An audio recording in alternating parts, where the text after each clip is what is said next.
This is the Truth Frequency Radio Network. TFR. Truth Frequency Radio. Astronauts to the moon.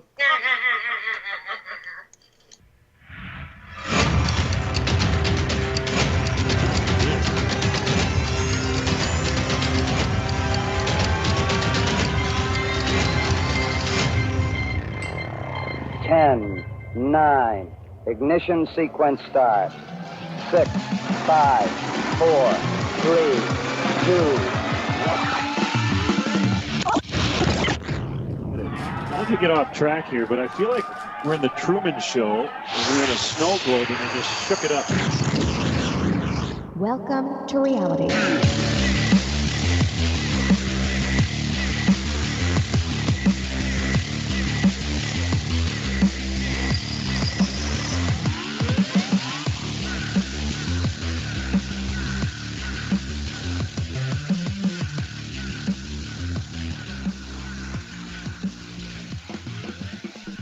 Good evening, ladies and gentlemen, and welcome to Jeranism Monday Night Raw, the current reigning and defending number one show on TruthFrequencyRadio.com between the hours of 6 and 8 p.m. Pacific, that's 9 to 11 Eastern, that's every Monday, and simulcasting live on the Jeranism YouTube channel for Hour 1, and then the Ginger Sugar Bush 905 channel for Hour 2.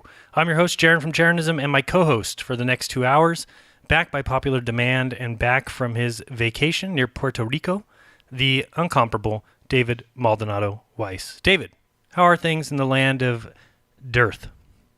You know, I go away for 8 days and the world falls apart. What is going on, man?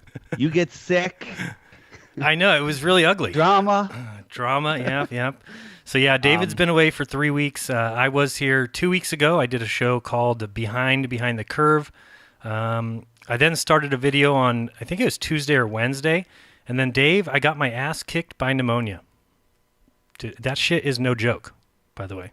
Wow. I don't know if you've had that. Eventually, I had to go to the ER and get a chest X-ray and breathing treatment and all kinds of fun, some medication. And slowly, over the course of the next week or so, I got better.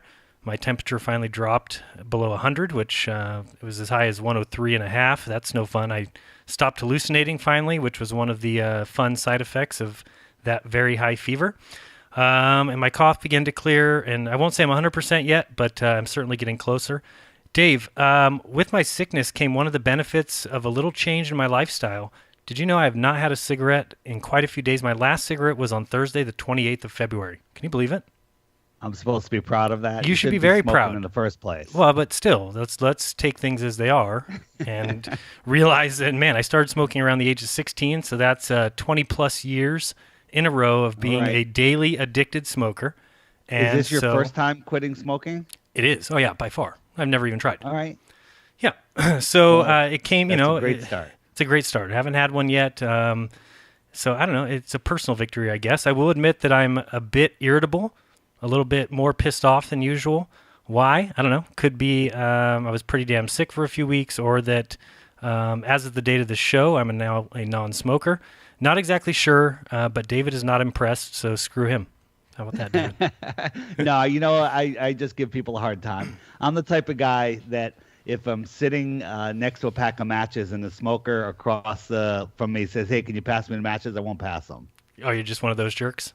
I am. I got you. That is just one little pet peeve I have. I used to have I still do have a good friend, Sig, who never smoked, never drank, never did anything. But if he ever saw me... good friend named Sig? Sig, well, his real name's Sigtor, Sigtor. Okay. He's from Iceland. But anyway, whenever I would take out a cigarette, he would grab the cigarette from me and break it in half.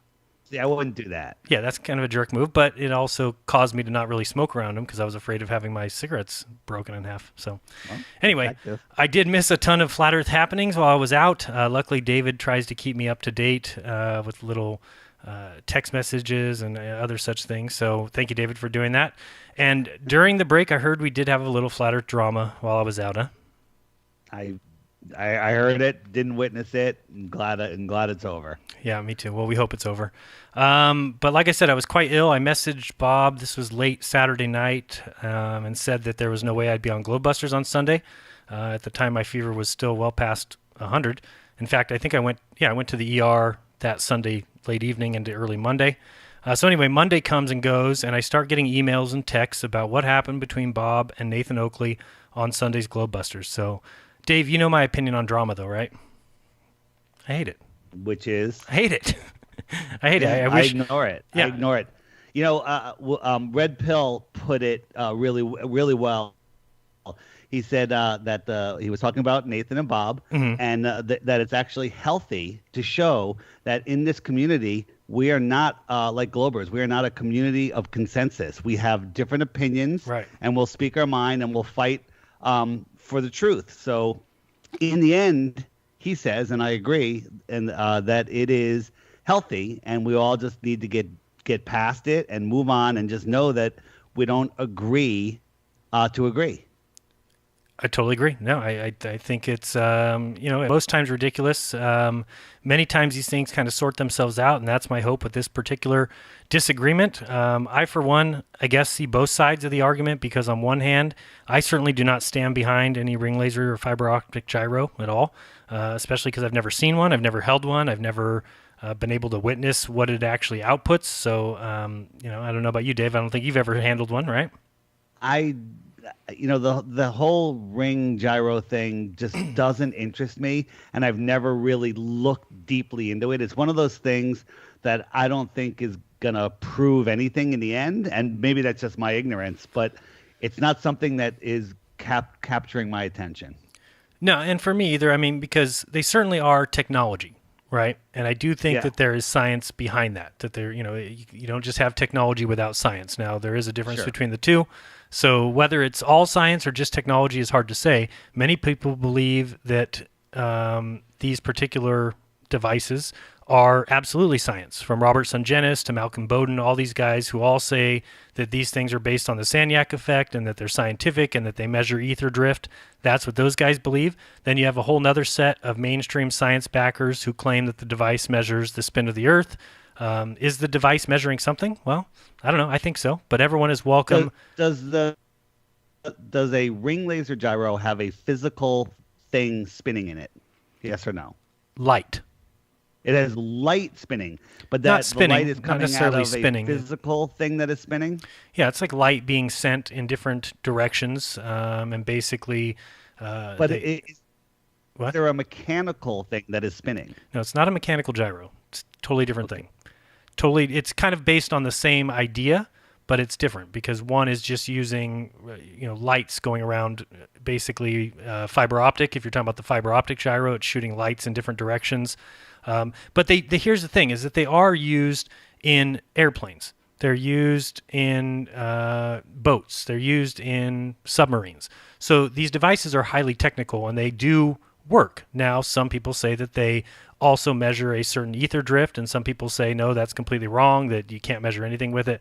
But I think that they're measuring something. So anyway, I think that everyone is welcome to their own ideas. We've said that a million times. So, Nathan comes on Globebusters and seemed to use it as a particular pulpit to tell Bob that he's wrong about the device and that the device is technology and not science, and that the device is not measuring, he just says it's not science. So he says that it's not measuring ether drift. It's just pseudoscience.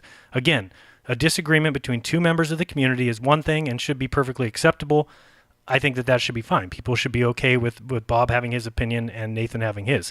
As I've always said, you and I don't agree on everything. You don't think that their stars are souls, and that's just insane. No, I also don't think clouds are ethereal beings. So, me and David. Look at that. Me and David have our. Well, we can still talk. We still talk. Yeah, I still think David's an idiot a lot of the time, but that's okay. I'm sure he thinks the same about me.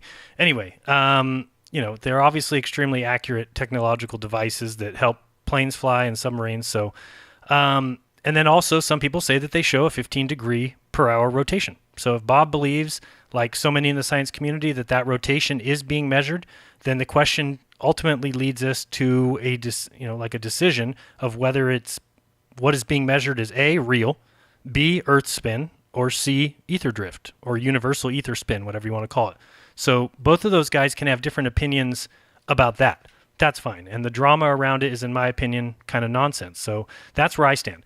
I thought that the conversation turned into a bit of a shouting match on Globebusters from what I heard, and got nasty from there.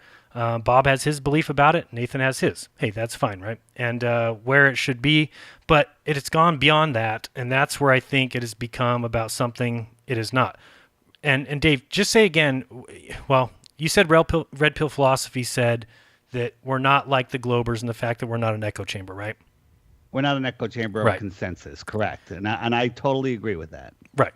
So here's my problem with the whole thing is that something happened, or in listening to Nathan's show, which everyone knows that I've listened to Nathan's show quite often.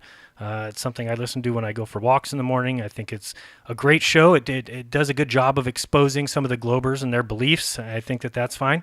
But this week, when I was listening to the show, I heard so much nonsense about Globebusters, the channel, and the videos, and a bunch of assumptions and incorrect things are being said, and that much is frustrating because they're simply wrong.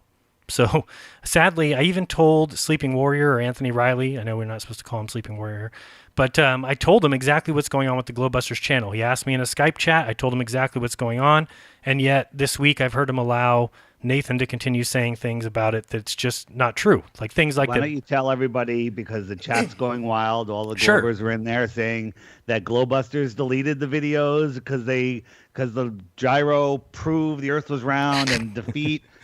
Tell them what's going on. All right, so let's get this straight. So everybody knows exactly what's going on with Globebusters, the channel. Okay, so I don't know how long ago it was. At this point, probably a month ago or so, we got a copyright complaint from Columbia Pictures, who is the one that owns the copyright to Ghostbusters, the movie. Everyone's heard of the movie? Okay, so that's the problem. Here's the thing, is it turns out that that may not have been a real copyright complaint. When I say that, it did come from YouTube. So it was an absolute YouTube email saying, hey, this is the copyright complaint. Now, the thing that people don't understand is that, let's say David's logo looked like some movie logo or something. Well, all I would have to do is go research who it is that holds the copyright to that movie logo, and then I could go on YouTube and I could submit a copyright complaint against David's channel logo and pretend that I am somebody from Columbia Pictures. So that's where people get confused and they're like, well, how could it be faked? Well, because it wasn't actually Columbia Pictures who was doing the copywriting. It was somebody trying to mess with the Globebusters channel. So anyway, so this is the first thing that happened. When we get the complaint, Bob calls me and says, Jaron, what should we do about this? And I'm like, you know what? The logo is a little bit close to the Ghostbusters logo. I also like to use Ghostbusters clips in the Globebusters intro. So I'm like, I could see that being a copyright complaint. I said, let's do something. Let's take down all the videos off the channel so that we can redo the intro to every show. I'll take out any Ghostbusters reference so it doesn't look like we're copyright infringing. And then we'll load up all these videos back up again. So that was the plan. That's what we did. We pulled down all of the videos that were our show or anything that had a logo. So here's the problem with that. That left up only the videos that Bob had mirrored from other channels. Now, in every single case, when Bob mirrors a video from another channel, he gets their permission. So if it's, whoever it might be, Seventh Day True Seeker, whoever, somebody puts out a video, Bob asks them, hey, can we post that on Globebusters? I like the info. I like the info that you're trying to, get across. They say yes. So Bob then mirrors that video on our channel. Okay. But the problem was then at that point, we had only videos that we had mirrored and none of our own videos because we had taken all those down to redo the intro and get rid of the Globebusters like logo. So when we did that, the next thing that happened, and this is what people don't know, is that we just recently had that channel demonetized. Okay, so the Globebusters channel was monetized, meaning that there's ads that appear throughout our videos. They never appear on the videos that we mirror. They only appear on our own content. We don't try and monetize videos that are not ours. That doesn't make any sense. We only monetize our own videos. But the problem with that is once we took down all the videos that are our own, well, YouTube looked at the channel and said, hey, all this content is just mirrored, and so they stripped us of our monetization. So the most recent thing that's happened to Globebusters is we've had our monetization removed. At that point, Bob went through and took down all the videos because he wanted to contact Columbia Pictures. So the last couple days, Bob's been telling me he's been waiting for this email or waiting for this girl to call him back. Finally, today, he talked to the girl from Columbia Pictures. She's like the head attorney for copyright claims against Columbia Pictures. I'm not sure if she works just for Ghostbusters. I doubt that's the way it works. She must work for Columbia Pictures. Anyway, she told us that we're completely fine. that she said that copyright complaint did not come from them. And she asked questions about our logo, and Bob showed her that we changed the logo and changed the text that we use. And she said, oh, great, you're doing everything fantastic. Then Bob said, well, here's the problem. We have all these videos that we've done in the past, all these videos, and they all have the old logo in them. And he said, is it okay? Well, she said, as of today, that's perfectly fine because you're not going forward trying to still use those old logos. Now, again, the copyright complaint did not come from them. But now they're in communication with Bob, and Bob kind of explained to them, here's our channel. We're not trying to piggyback off Ghostbusters at all. We're not trying to steal any of your copyrights, but we have all these old videos that we took down. So anyway, as of today, she said, no, that's fine. As long as going forward, you've changed your logo, because it was a little bit close in the fact that we were using the little ghost guy. You know, he was kind of looking like a globe. But since then, we've taken that out and removed the ghost, and so there really is no connection now between Globebusters and Ghostbusters. So that's what happened. And it just so happened at the exact same time that the reason Bob pulled all those videos. But again, we're hearing from people, I'm hearing from Nathan's channel and other things, that Bob is embarrassed about the show with Nathan, and that's why he removed all the videos, which just doesn't even make any sense. Why would we remove all the videos because of a disagreement he had with Nathan? So that's where I get upset, is when I hear these guys making claims, and they're going on and on about how the money gets divvied up between Bob and I, and it's for the they don't know shit. That's the sad part, is that they don't have any idea what's going on with the channel. They don't know the copyright issues that we had or the reasons that we've taken down those videos. So that's the kind of frustrating part, is that has nothing to do with the Bob Nathan problem. If there's something that's going to be worked out between them or not be worked out, or if they're both going to hold in their positions, then that's what's going to happen. That's the way it goes. But to say that Globebusters, the channel, had anything to do with any of that, or the reason why we didn't have a show this Sunday, which Bob announced 2 weeks ago that there would not be a show. And so people just either didn't hear that part of the show or whatever. I remember Bob specifically saying it. He had, the original reason why there wasn't going to be a show is because there was a bunch of people from FE Core that were flying to Colorado to do a test. Now, that since changed, and it instead was just, what's his name? Rolling Ready. What's his name? Rick Hummer. So Rick Hummer ended up flying into Colorado, and him and Bob did some recording, I think, for his movie or something on Sunday. So there was no show. But again, then there's people saying, and then Nathan did a show yesterday called Ballbusters. Right? You saw that? That's actually a good name for a show, but it was a poke at the bear. So a little bit, but don't say it's a great name, because that was Bob's name. Bob, when we very first started this a long time ago, I said, Bob, I want to do a show where we take call-ins and we just answer questions. Will you do it with me? He said, sure. And he said, I said, what if we call it Globebusters? And Bob's like, no, let's call it Ballbusters. So I eventually convinced him that I thought that Globebusters was better. So, if you like it, that was Bob's original choice for the channel Maybe name. Bob can file a copyright claim on Nathan for that show name. Yeah, exactly. So anyway, it had nothing to do with that. Again, I hope that their argument works itself out, but it may not. They have two differing opinions on what exactly is they going have on. two different opinions, and some people take Bob's side, some people take Nathan's side, some people won't care, but all of us agree that the Earth is flat and stationary. Absolutely. No, I totally agree. What does it matter? That's what I say. I mean, Are it you a just depends. domer or an endless planer? Who, me? Yeah, you. Neither. All right, I'm a domer. I thought We're you both think flat and it stationary. expands further out. I thought you think that the sun I'm keeps... a multi-domer, perhaps. Oh, a multi-domer. Like the Russian dolls. Yes. We could talk about that real quick, but I thought it was very interesting that this week that Crow 777 came out with a video about the reflection sun. Yeah, we've been talking about that for how long now? Yeah, man, Crow, come on, man, you're like a year behind. Yeah, but you know what? Honestly, he filmed it like a year ago, right, or 2 years ago, right. But it's interesting, and I made a couple videos about the projected sun on how I see it working. I still stand behind that as a very good possibility of how we see the sun. Me too. And we all exist in these little individual bubbles. They're very small. And if you pass a sun over the top of it, then each person's little bubble, and you can picture little soap bubbles or however you want to picture the idea that we all exist in our own atmospheric bubble. and the sun portrays to each person relative to where it is above us. So, and if it gets far enough away, guess what? You don't see the sun anymore. I'm going to describe this experiment, and somebody else that has more patience and better camera equipment can do it.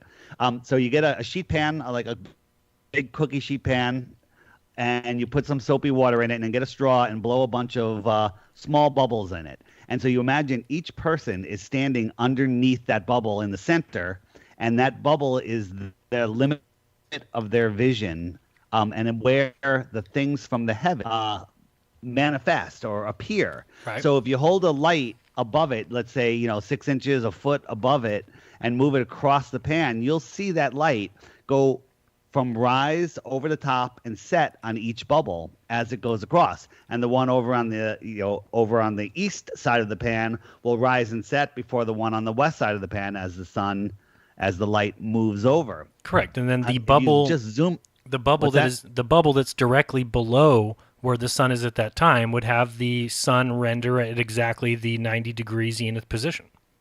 Right. And the one off to the left will have it setting, and the one off to the right will have it rising. Correct. But if you look at the bubble, you'll see the light on the bubble. So just imagine you're the little human inside that bubble, and you're looking up. That light is going to blind you to the real light above it. Right. You're not going to be able to see it because the limits of your vision and light and atmosphere, and that's where the light shows up. Correct. And then the question is, what happens when it, how does it actually go below the surface? And it doesn't. You have to remember that inside that bubble, you have your atmospheric density. And by the time it gets to the edge of that bubble, it's going behind, an atmospheric wall of density. Correct, which is, exactly right. So I thought that was very interesting that now it's being talked about a little bit more. And I saw Crow posted a couple videos on Twitter that seemed to show exactly what we're saying. David, I've showed you some videos from Dwayne Kellum that certainly seemed to show the same kind of thing. That was the first time that I had heard of it. You were looking at a balloon video, and you were showing me, we're going through hours and hours of footage, and you're like, check this out. And just when the sun was just in the right spot where its light was blocked enough, we saw a light behind it, and it looked like a beam of light going right to the sun from it. Right. And so that to me reminded me of a projector projecting onto a screen, and that's where we see the sun.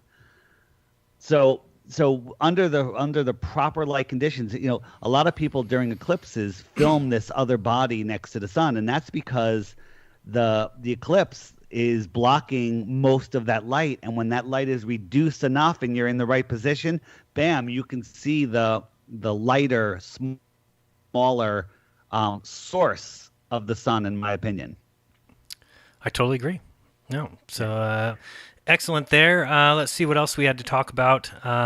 Wait, one last thing. The bubble thing in the sheet pan. Yes. If somebody can film that, get a couple bubbles, dim the lights, and then move a pen light across back and forth, and film the bubbles up close. Also remember that the higher you go, we were talking about this earlier. Just imagine you're in that bubble. Now you're going to rise off the surface. You're going to rise up to altitude. Well, as you rise up, that bubble expands. You don't reach the surface of the bubble. The bubble expands, getting bigger and bigger, and that's why the sun, from the ground, when we look up at the sun and the moon, I say it's right above the clouds. It's right there. Right. But if we go up to the clouds, we're not right next to it. It expands and it moves up farther. So it's like chasing a rainbow. Oh, you mean that the sun is in a relative position?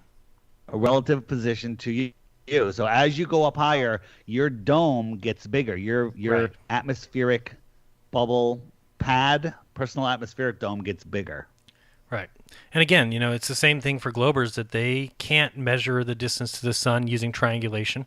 And this is the reason why. The reason why is because the sun is not a real physical object that you're looking at in the sky. The sun is a reflection that you're looking at, and it's different for each person. It's an apparent position. It is an apparent reflection.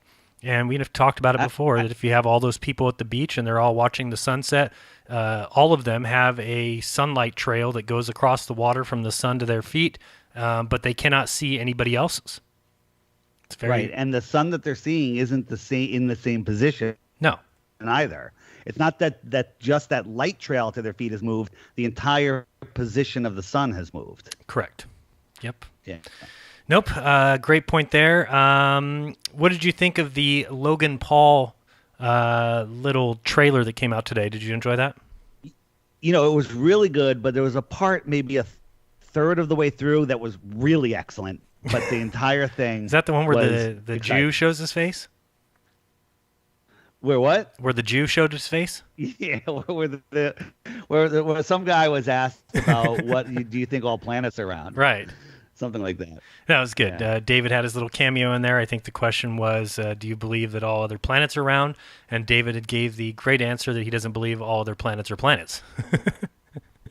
Is that exactly what you said? I don't accept the fact that all the planets are planets. Right. So yeah, they're lights in the sky, and they've just been told. So getting to Logan Paul. Here's my thoughts on Logan Paul. Logan Paul is a funny, good-looking guy with huge arms, who Can you stop with the man crushes? My goodness.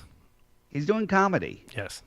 And that's okay. And a lot of stuff he does is ridiculously dumb, but a lot of people live for that. And you know what? I'm kind of a fan of dumb humor sometimes myself. Go look at Deep Inside the Rabbit Hole that I did for 3 years. Would I pick Logan Paul to be the spokesman for Flat Earth? Probably not. Right. However, he's got how many million young fans that like him and will listen to him? So, yeah. And the other thing is, 20 million or 30 million, whatever the number is. And from the tone of the preview, I'm willing to... Stop real quick. We'll talk more Logan Paul when we get back. Don't go anywhere. You're listening to Jeranism Monday Night Raw.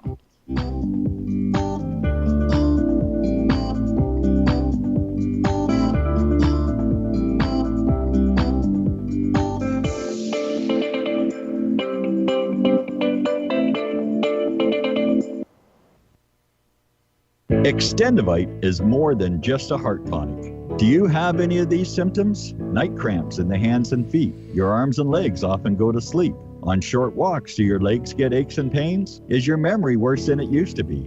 Ankles that swell late in the day? Has your blood pressure increased lately? If you answered yes to even one of these questions, you may have early warning signs of arterial blockages. Your body is saying that it is time to take Extendivite. These are not the normal signs of aging. They are the warning signs that accompany blocked arteries. Get your Extendivite today. Extendivite is available in capsule or liquid form for just $69.95 for a 2-month supply.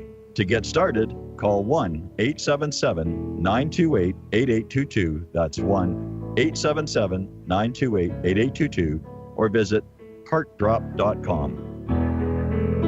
Extend your life with Extendivite.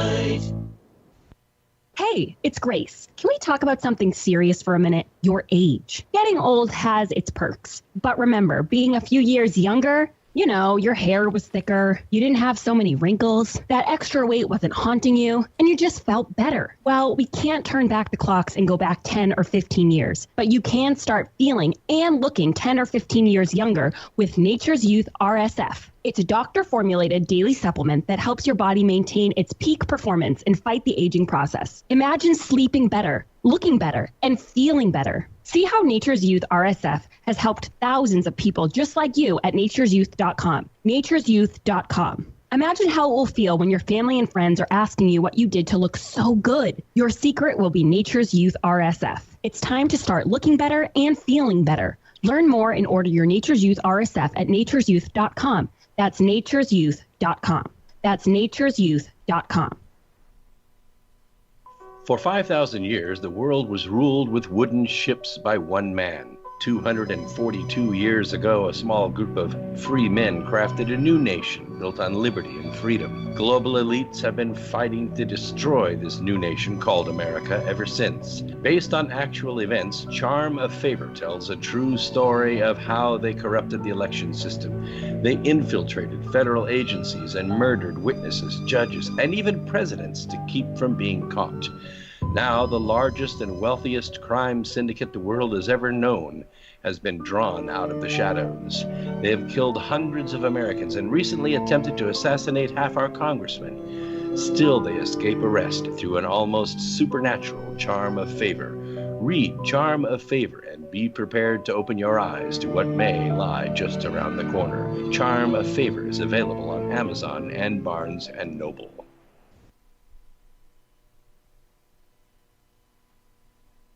This is Truth Frequency Radio. No hate, no hype, no fear. Real people, real radio.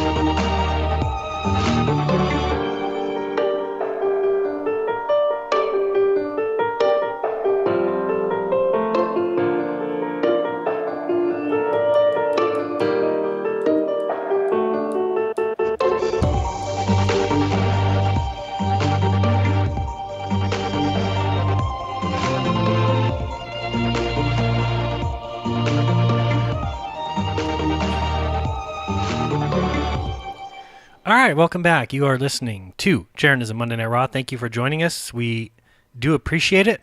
Shout out to all my patrons that help make this channel possible. So thank you guys so much. You guys are much appreciated. To join them, you can go over to patreon.com/Jeranism. And Dave, I don't know about you, but I thought it was pretty cool. During the break, I just did not have a cigarette. Isn't that cool? Is that what you used to do during the break? Always have a cigarette? Absolutely. If I had known, I would have given you shit every day. Well, I'm glad I didn't tell you. Yeah, but well, there you go. But I didn't have one today, so it feels a little iffy. I'm a little bit testy, but again, it's only been, let's say the 11th? No, it's only been 11 days. Man, it feels like a year. Anyway, back to Logan Paul. I totally agree, Dave, and here's one thing I think people may not realize, but when you have a YouTube channel, you can go through the analytics, and it does a pretty good job. I don't know how accurate it is. It just does a good job of telling you numbers. I don't know how accurate they are. But one of these surprising things I've always thought about my channel is that I have like 1 or 2% of my viewers are under the age of 25. So a majority of them are like 25 to 35, and then a little less majority, 35 to 45, and then it kind of drops off from there. But the lowest number by far is that younger crowd, and that's what Logan Paul, that's who he, performs for. I guess you want to call it perform. I don't know. But he has so many viewers that are in that younger age group. And so, I thought that the documentary little trailer was really good. It kind of was captivating. I thought it had some very interesting parts. It looked like it's going to be great. And I'm just happy that there's a good group of younger people that are going to be introduced to the flat earth, be it by Logan Paul, like you said. Is he my first choice for ambassador? No. But again, some of the nonsense that's been coming out, again, I read that article that said that Logan Paul was paid to be at the Flat Earth Conference. Couldn't be more incorrect. Logan Paul and his several friends all paid for VIP passes and didn't get invited at all. They just happened to come, and it just so happened that Robbie saw their name on the list and gave him a call and said, hey, would you like to speak, or would you like to have a chance to chat?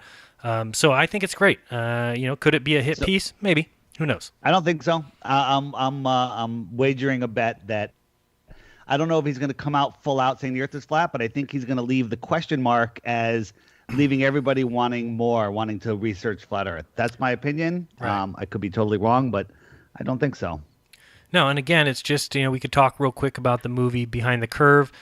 Certainly seems to be in everybody's mind right now. And yeah, I laugh at it because I think it's just a movie, and I find it hilarious that people have attached themselves so profusely to this idea of a movie documentary, and heaven forbid that it said that Jaron found curve, or that Bob proved spin, all this nonsense. Bob never touched that gyro either. So I mean, for them to just make those claims in that movie, but it's the same kind of thing where I think it does more damage than people think. I'm talking about damage against the globe Earth, meaning that before 5 years ago, there was just nothing out there that talked about the flat Earth. There was just nothing out there. And so a lot of people who may have thought it, maybe see something in their real life that kind of remind them, wait, could the Earth be flat? But they just quickly dismiss it. Well, now all of a sudden, with all these movies coming out and things like Logan Paul's documentary, and there's so much information now on YouTube, that I don't think it goes as easy as they thought. Before, it might have been, well, we can just keep calling this stupid, we can just keep calling this dumb,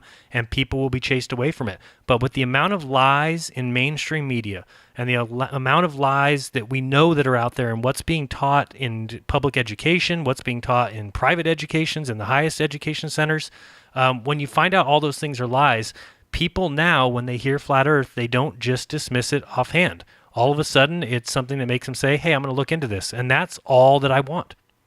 So for me, I don't care about this movie coming out. I don't care that they lie about it because you know what?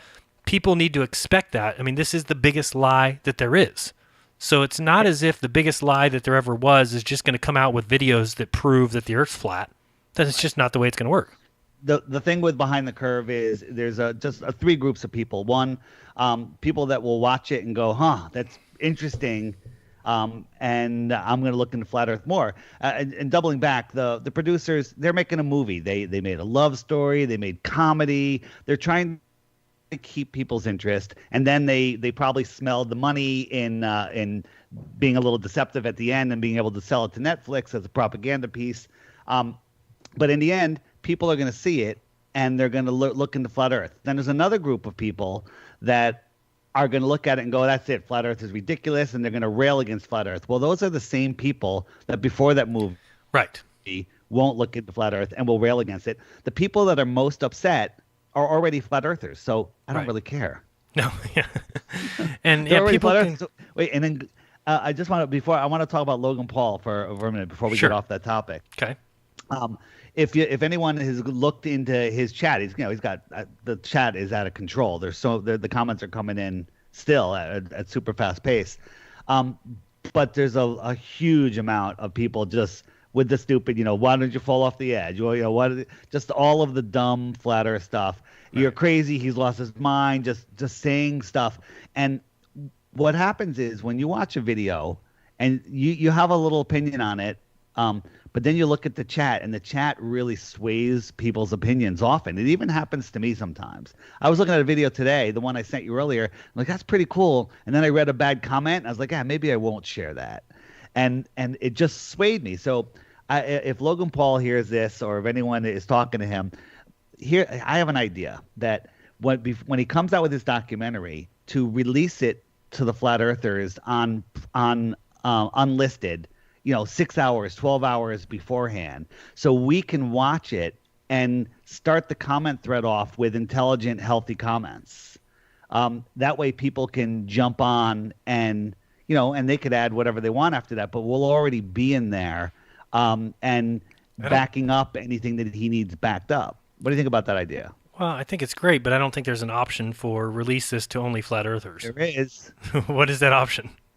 That option is he uploads it on unlisted, and he gives me the link. I add it to the Flat Earth Clock app early in the morning. So we get it. We start watching it. We share it around.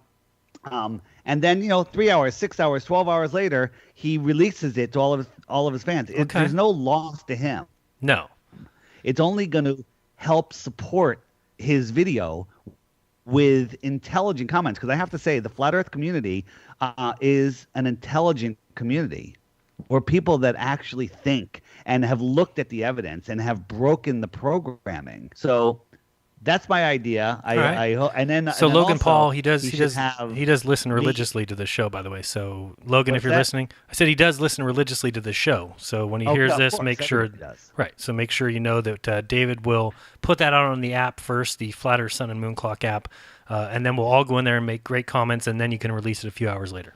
And by the way, the Flat Earth Sun and Moon Clock app is available in German, Spanish, Norwegian, French, Russian, Chinese, Italian, and Arabic coming soon, and more. And English.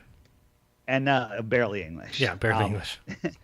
So then the other thing, which would be really good, is after the video releases, his Implausible podcast should have two special guests, Jaron and me. Wow, you're actually recommending me as a guest on I thought that you only did it to other people.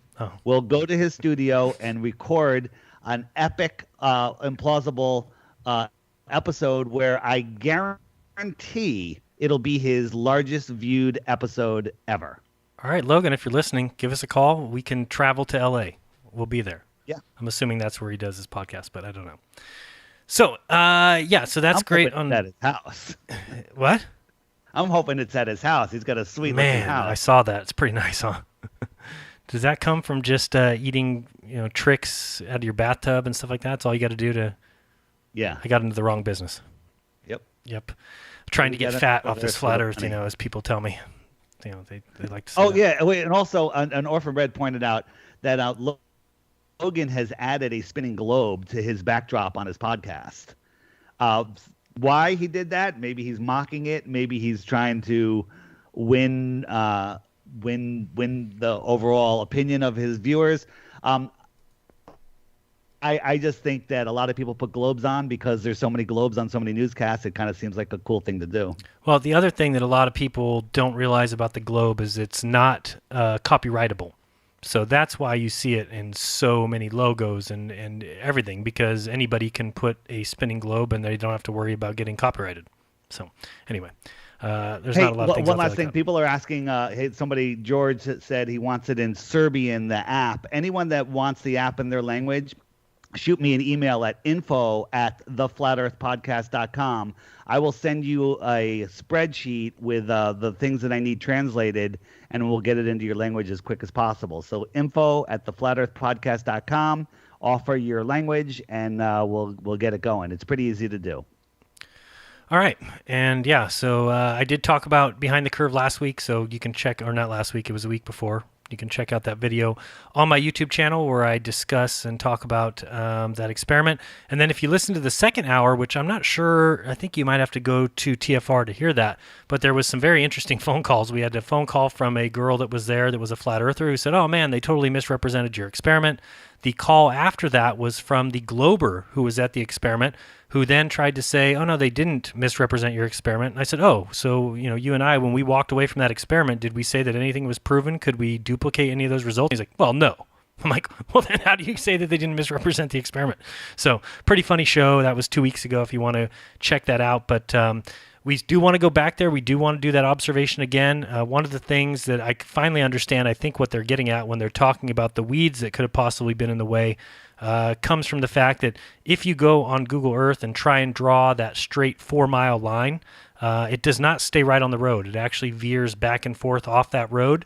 And people don't really get being out there. You have to be out there to recognize how far 4 miles is.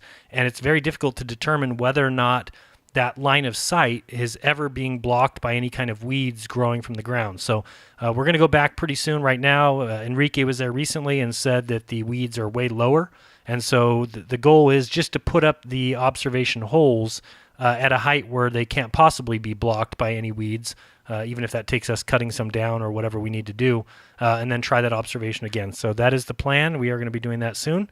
And we'll let everybody know when that's going to be if we're going to need some help out there at the canal there in Holt, California. What else did we have go on this week? Oh, something hilarious. The Reds rhetoric doubling down on Dum Dum is what I would call it. Yep. Geez. And, I knew it was going to happen, too. I just knew it. I was actually putting it out there because Reds rhetoric tried calling me a few times on Skype, and I'm like, what is this guy calling me for? I ignore everything that guy does. I don't watch any of his videos or his hangouts or the Sean Hufford hangouts. And I was kind of thinking to myself, what's the last thing that he did that I remember? And I was like, oh yeah, he did that stupid thing where they took the drone up, took a picture of the ocean and said, oh, we condense it and it shows curvature and that's proof of curve. And Ranty Flat Earth did a great video on that. And I remember just rolling, man. It was so funny to see that. I'm like, man, these guys have gotten so desperate. So after I saw his phone calls a few times, I'm like, oh, okay, I'll just remind this guy why I don't talk to him. And I put out that video basically showing exactly what happens when you take a picture from above any straight line, and you can make that straight line curb, the roof, the siding of your house. I used my granite countertop. Use whatever you want. But if you take that picture from above and then you condense that image, you will always get curve. So I said that, and then I said, okay, so are you guys going to concede a point? Because, Dave, I don't know if you've ever noticed this, but the one thing that Globers cannot do, it's physically, I guess, impossible for them to concede a point, to say, oh, you know what, you're right, we were mistaken on that. So I put it out there just to see if they would concede the point, and no, Red's Rhetoric came out with another video basically doubling down on Dum Dum. Yeah, he said that you use a different camera and it's different optics. And so he held his drone there, and it just did a very unscientific experiment of a short little line. But normally I don't respond to this stuff. But next time I have my drone up and I have a large building with a long straight roof, I'm gonna take some shots from different levels, and we'll show them that we could make convex Earth, a concave Earth, or a straight Earth. You can make it however you want. Just depends on where that line is in regards to the camera, because just like all cameras and our eyes, they are spherical. The camera's not spherical, but the lens is spherical, and therefore anything straight ahead will always be the farthest you can see straight ahead, and then anything to the left and right will be pulled back. And so if you take any image that you take with any camera and you squish that image, you condense it left to right, it will show curvature, and that's because of lenses. That the same thing would happen with your eyes, and that's hard to explain to somebody. But if you were to go out and look at the ocean and you look straight ahead of you and you're looking at the flat line horizon of the ocean, it remains flat left to right. But then also, if you start turning, then of course your direction of view, your line of sight changes. But if you didn't do that, if you just look straight ahead and then you're able to kind of look with your peripherals to the left and right, the edges would be pulled back. That's because your eyes are a sphere. Now, again, they've taken that and told everybody, oh, you live in a sphere, you live on a sphere, which is just, horseshit. So, but and your mind plays tricks with you when you're seeing. So I'm on vacation, and our house was overlooking the Caribbean Ocean, and I had 180-degree or slightly wider maybe view of the endless horizon. Mm-hmm. And it's just so obviously flat, but there's an illusion that when I look to the left or to the right, I can see farther than looking straight forward. Yeah, we've talked about that before. It's weird. And then have you ever done the thing where you look at the full moon between your legs? No. What? So I want people to try this. Let me check my app here. The moon is a quarter and rising, it appears. But when the next time there's a full moon, and it's right on the horizon and it's gigantic, look at it, then turn around, bend over, and look at the moon through your legs, and it won't be giant anymore. Weird. I've never heard that before. I think it's called the Fresnel effect. I'm probably wrong there, so don't quote me on that. But it's bizarre, and I don't even have an explanation for why. I'll check it out next time. And where are we at right now with the moon? Well, just everyone check your app. It's a quarter. It's a waxing quarter. Yeah, waxing quarter. Gotcha. All right, so yeah, check that out. By the way, for the second half of the show, we will be taking calls as always. So if you want to call in, that phone number is 866-26-TRUTH or 213-233-3998. Again, that's 213-233-3998. Get in line, and we'll be taking those calls when we get back from the next break. But we got some time before that. So, Dave, tell us a little bit about your trip to Vieques. Vieques. It's a little island south of Puerto Rico. So I got there, and my biggest bag I took was my P1000 and P900 bag. P1000 is like a loaded. That P1000 is a friggin' monster. Do they let you carry that on? I did. Of course, I'm not checking that. You kidding me? So I looked over to the island of St. Croix, which you cannot see, and I broke out the P900, which is IR converted. Boom, there it is in all its glory from 215 feet of elevation. I could see the entire island. And the closest part of that island was 50 miles away. And other parts were farther, 60 miles away. And I could see the whole thing. Then broke out the P1000, perfectly clear day, zoomed in. That's got the P900 is an 87 times zoom. The P1000 is 125 times zoom, but it was not IR converted. Couldn't see a hint of the island at all. Really? Wow. Not a hint of it. Yeah, I'm very excited. I got my P900 back from Isaac Zabo. So if you have a P900 and you want to convert it, I think he does it for $175. You can just go to isaaczabo.com. Anyway, he sent mine back, and I'm loving it, man. It is really awesome. So I got some video, and I have a Dropbox link if anybody wants to try to break it apart, because we could see buildings. I'm trying to identify them. I send it over to Ben at Taboo Conspiracy, and Jaron, you have it, but I don't think you've looked at it yet. Not yet, no. But I just don't have the time to break it down right now. But I thought I was going to be able to go down to the beach and get a clearer shot of it on another day. But literally after the first day, they started chemtrailing the horizon. And I'm not saying they did that because I had a IR converted P900, but maybe they did. You never know. You never know. Another thing down there, I'm down there blue pilling for a week. For those of you that don't know what that is, it means drinking and anything to not think about reality. Smoking cigarettes? And no cigarettes. Okay. I was smoking a little vape. I was doing all sorts of stuff. So it was all some gummies, all good and relaxing. All right. Yeah, you're known down there as Gummy Dave, right? Maybe. I won't admit that, but perhaps. Okay. And sharing the love and slapping a few stickers here and there. And there was a group of guys trip down there, basically just blue pilling the hell out of themselves and having a good time. And Flat Earth came up and they're like, what? And when I was leaving on the last day, they saw my book. I had a book that I was going to give the pilot and whatnot. And I told them I gave them my podcast card, and one of them reaches out to me. He goes, Dave, how do I listen to your podcast? And I sent him the link, and I sent him the Jericho interview. He goes, that was really good. Flight Pass. Wow. So I sent him another one, and I sent him another one, and this has been going on since I got back. Each day he emails me. He's like, holy crap, the earth is flat. And I got him passively flat smack. I call it flat padding. Padding. All right. I bet those guys will have a little bit of different conversation next time. Somebody's eyes open. I think he's listening to the show. So, all right. Shout out to Kirby. Kirby. All right. Shout out to Kirby. I don't like that name. I picture that little fat blob used to be on video games. No. Good looking, handsome guy. All right. Sounds like me. All right. So, that's very cool. I'm glad that you were able to at least spread some Flat Earth knowledge down there. And it seems like they enjoyed it. Dave, did you tell everybody that I sent you a 2-cent postcard? Yeah, I did. I told my postmaster, too. And he said if he had seen it, he would have sent it back to you and billed you for it. Oh, sure.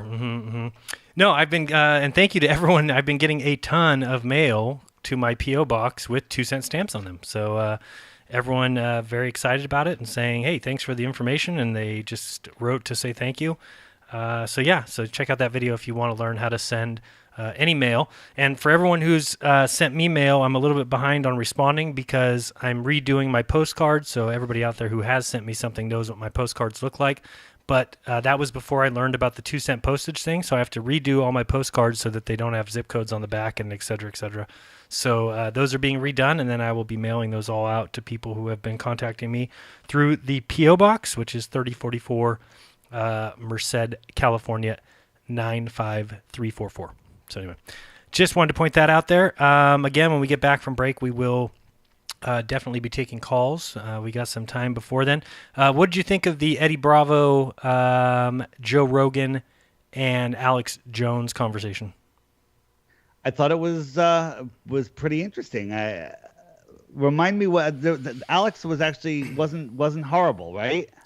No, he wasn't horrible. I mean, he was giving Eddie Bravo a little shit for the flat Earth, and so was Joe Rogan as always. But I thought Eddie did a great job of holding his own. If people didn't see, I thought his shirt was absolutely awesome. He's got people don't know he has 10th Planet Jiu-Jitsu, which is like his website, Eddie Bravo's website.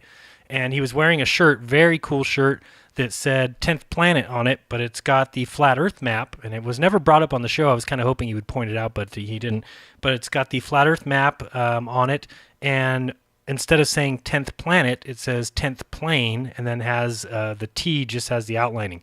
So I thought that was great to start, and then they were talking about it. But there was just a great conversation where, because here's the thing. You've got Alex Jones who believes in NASA, but he also thinks that NASA is fake, that they are a shell organization, if you will, for the real space program. Now, this has been talked about forever. Everybody, there's a lot of people who believe that. Again, if that was the case, then wouldn't they show us some real goddamn footage so that it looks, rather than just show us nothing but fake stuff? That's why it's very easy for me to say NASA is completely fake, because they've never shown anything that looks remotely real. But there's a lot of people who have that Alex Jones mentality where, because Alex Jones believes that the footage of the moon landings is fake, but he believes we went to the moon. So I actually used to believe that they faked it because they don't want us to see the real technology, and I don't want to tell you what I believed. I think Alex Jones thinks that because of the so-called Van Allen belts, that any kind of photography would never make it through that kind of radiation, especially when you're talking about 1/8 of an inch thick aluminum foil walls on the so-called LEM. So a lot of them believe, well, we couldn't possibly be lied about. They wouldn't possibly lie. So they went to the moon. They walked around there, and so they even talked about the fact of So think of Neil Armstrong, perhaps. So what they kind of were, what Alex Jones was kind of saying is, if you picture Neil Armstrong actually went to the moon, but because they couldn't show the footage because it got burnt up in the Van Allen belts, that they faked all the footage. And so he says this is the struggle with these guys, is that they all know that they went to the moon, but know that the footage is all faked. So it was good for him to bring up some of that stuff, and then Eddie was able to ask him a lot of questions about, well, was Wernher von Braun, a Nazi? Well, yes. Okay, did he start NASA? He's like, yes, but that's not the real NASA. The real NASA is the one, So it's a great conversation. I think if people didn't get a chance to listen to it, they should definitely go back and listen again. Because there's a lot of interesting things in there, and you just get a real opportunity to see how people's opinions change. And the reason why is because clearly the footage from the moon is fake, clearly. And yet people like Alex Jones have talked to Buzz Aldrin, who tells them, no, we went. So there's that kind of problem that he has. He can't get over that little hump. And I think that that's such a big hump, and Eddie Bravo's made that jump that I think everybody needs to make. Now, again, we'll talk about it when we get back. Don't go anywhere. You're listening to Jeranism Monday Night Raw. We'll see you on the flip side, and follow the link to Ginger Sugar Bush 905's channel. Be right back.